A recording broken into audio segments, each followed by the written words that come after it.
أعوذ بالله من الشيطان الرجيم بسم الله الرحمن الرحيم Assalamu alaikum wa rahmatullahi wa barakatuh. Dear viewers to the show, think about it.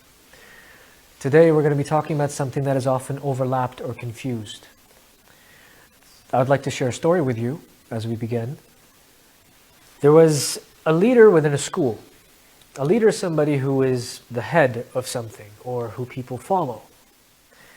And so there was a vice principal of a school.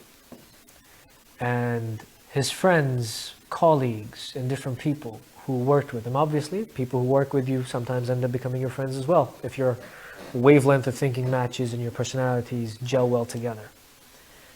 And this person was asked to make sure that teachers were doing a good job in their classrooms, and they were teaching correctly. This vice principal used to be a teacher. And this vice principal was a very good teacher.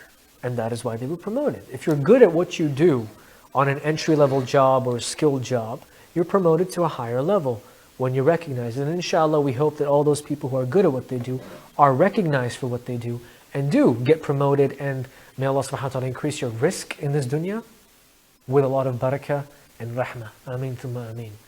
So, when this person was made into a vice principal, he was asked to go and see how teachers were doing and whether they were teaching in a good way and students were learning. So this vice principal enters into different teachers' classrooms. Now, surprising enough, this vice principal started doing something which was absolutely irritating all the other teachers. It became irritable. It became something that teachers started hating the vice principal for.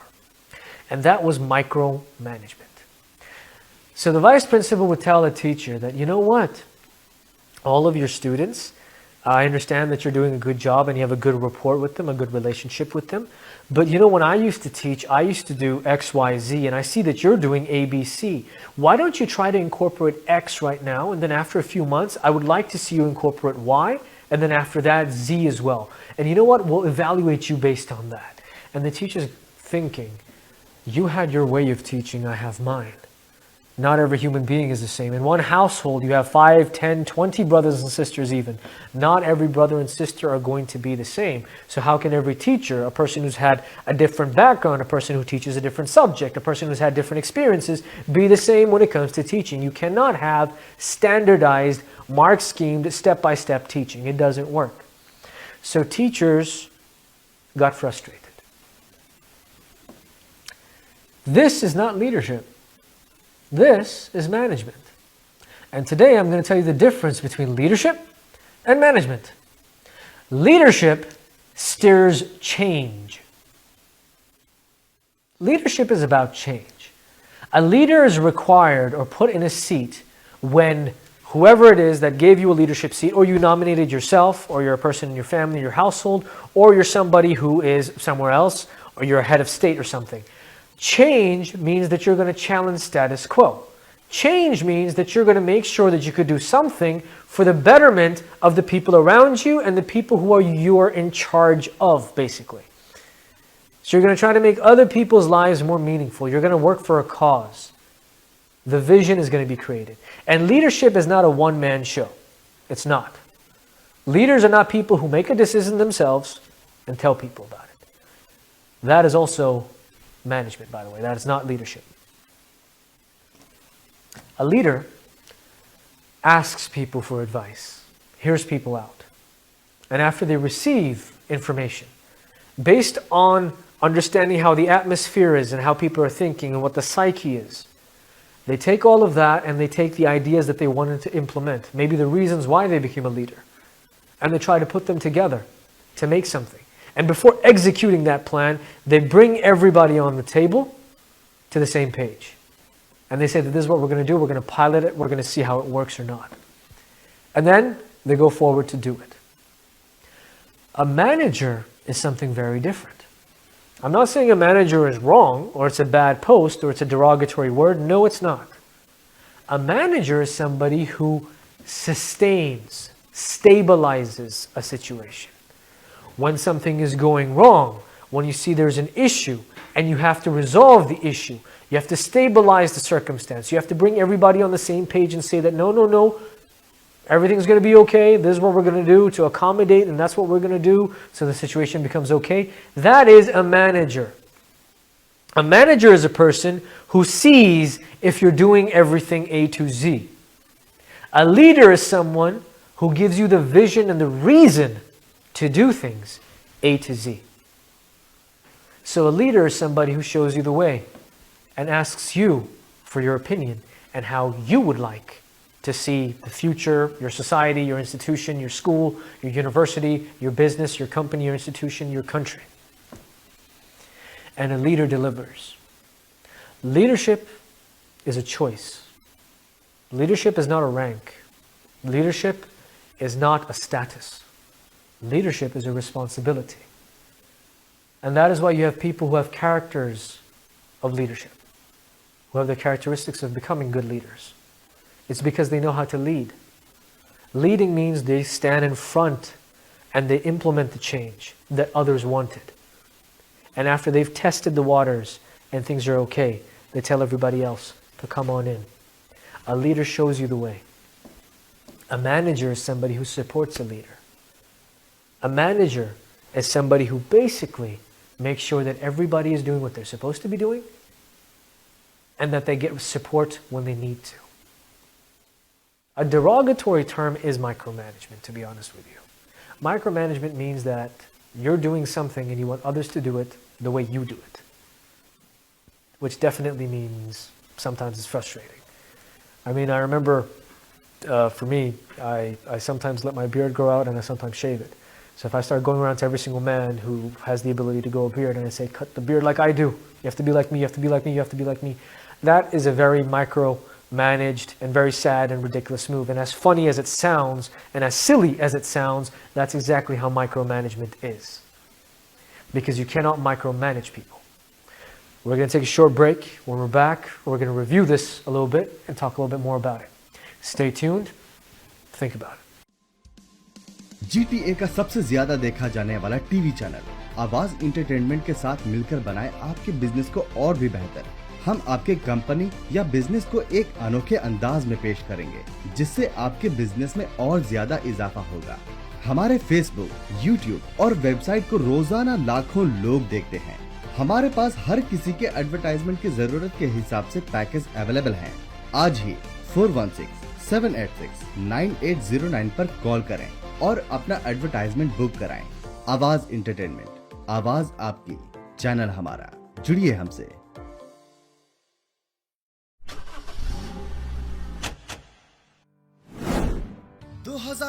का लाजवाब offer, जहां हम 0% financing पर आपकी मनपसंद car दे रहे हैं, free winter tyres और साथ ही हम मुफ्त ऑयल चेंज भी दे रहे हैं, वो भी उम्र भर के लिए।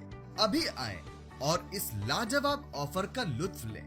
जल्दी करें, आपका खुशामदीद हमारे आउटलेट में, जो कि 60 Queens Plate Drive at intersection close to highway 27 and Rexdale opposite to Woodbine race track.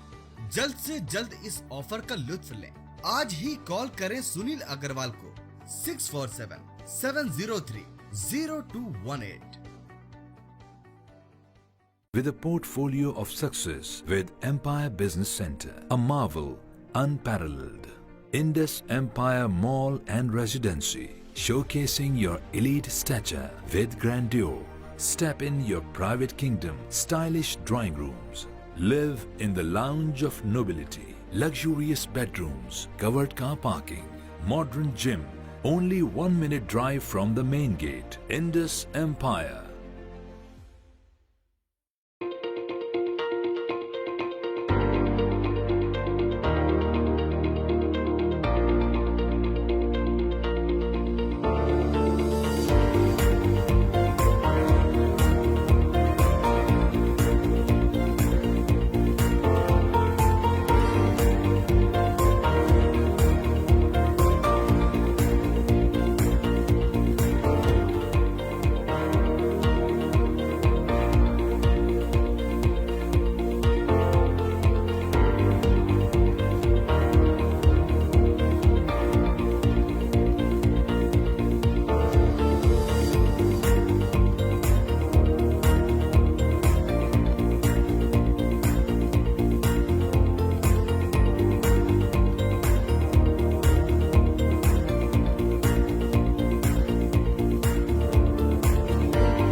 Fine Foods, now open in Barhaven area, Ottawa.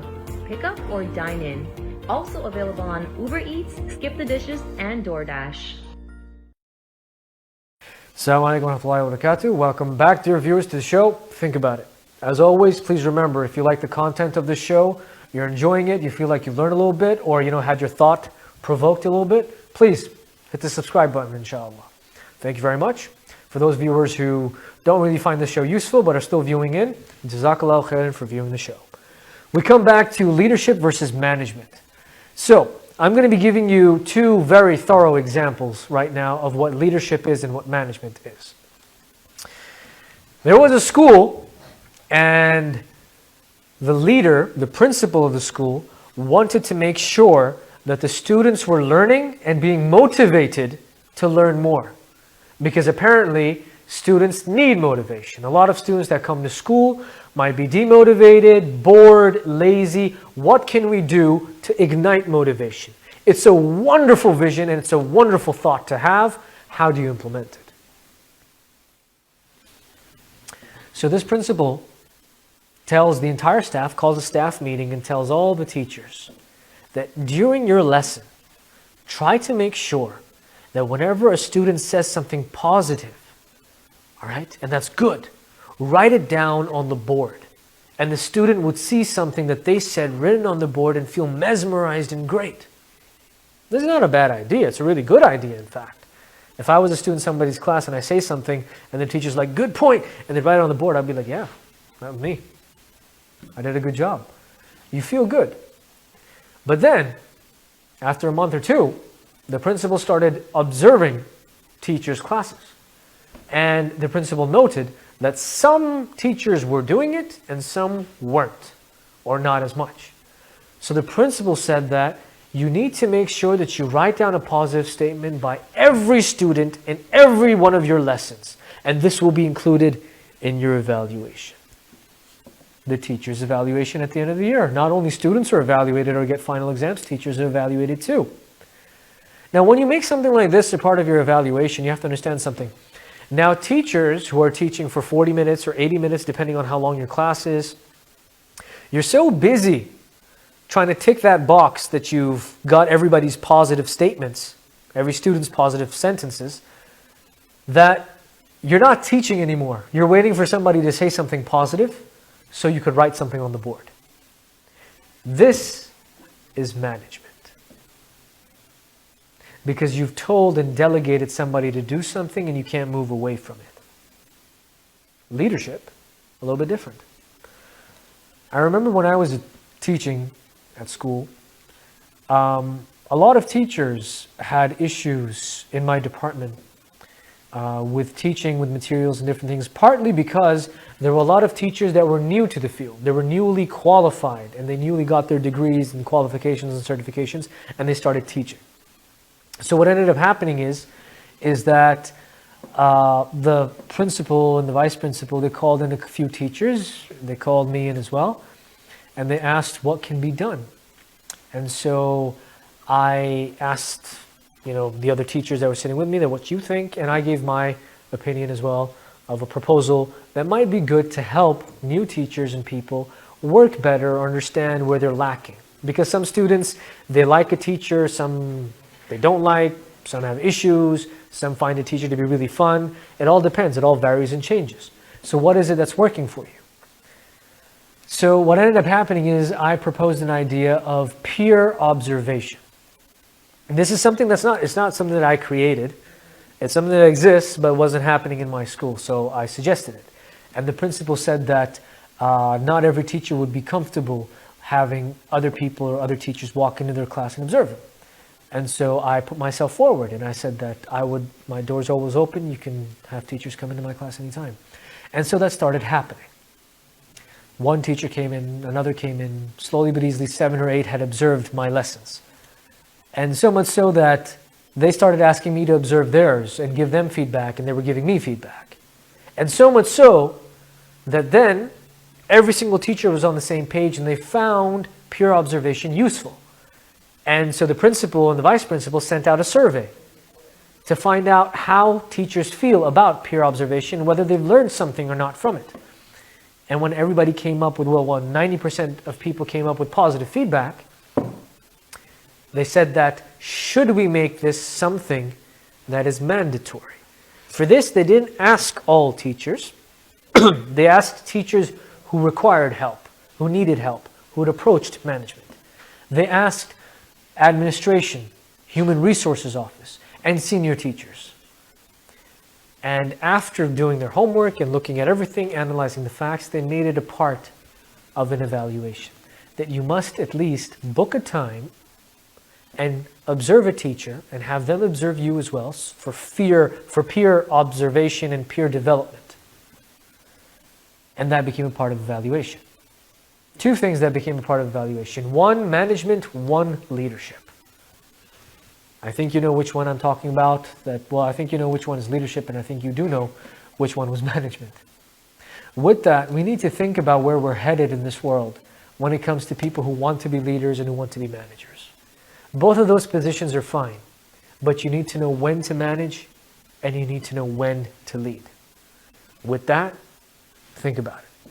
Thank you for tuning in. Inshallah, see you guys next time. Assalamu alaikum wa rahmatullahi wa barakatuh. And remember, you like the show? Hit the subscribe button. Jazakallahu khair. Take care.